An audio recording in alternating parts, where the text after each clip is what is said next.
Сәлем достар, бүгін мен сіздерге Алматыда өткен Казахстан киберфорумының әсерімен бөлісемін.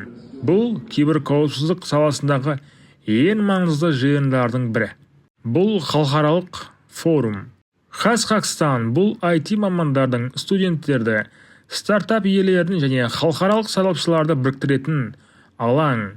Мұнда ең өзекті тақырып ақпараттық қауіпсіздік, хакерлік шабуылдардан қорғану және жасанды интеллекттің рөлі талқыланды. Маған ең ұнағаны практикалық секциялар. Сарапшылар нақты кеңестерді көрсетті. Сондай-ақ студенттер мен жас мамандарға арналған нетворкинг аймағы болды. Кейбір қауіпсіздік бойынша жаңа трендтерді біліп шабыт алдым. Мына қалашықта кибер қауіпсіздік бойынша жарысқан студенттер және жұмыскерлер бір-бірімен жарысты. Бұл қаланың мақсаты,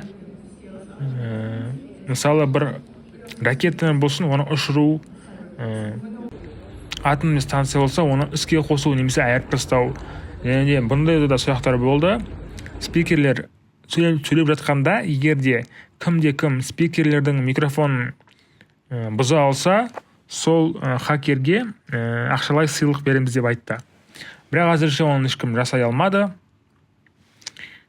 Осындай форумдар бізге тек жаңа білім ғана емес, жаңа таныстықтар, жаңа мүмкіндіктер береді.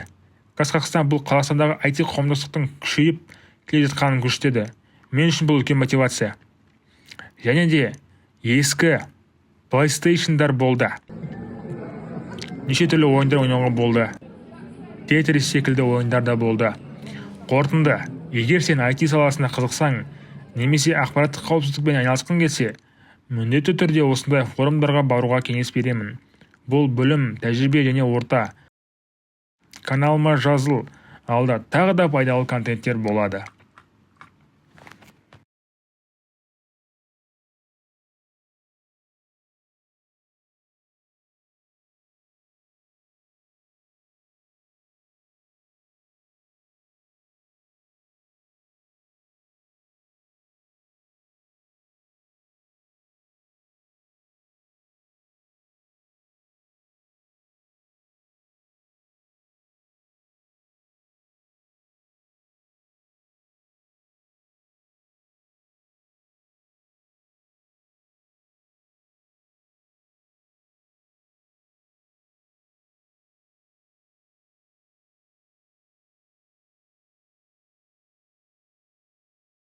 As a real employee. So she only works for a few hours a day and it poses her laptop. So we got access to the network for the breach or for the attack, and then we lost everything because she only worked on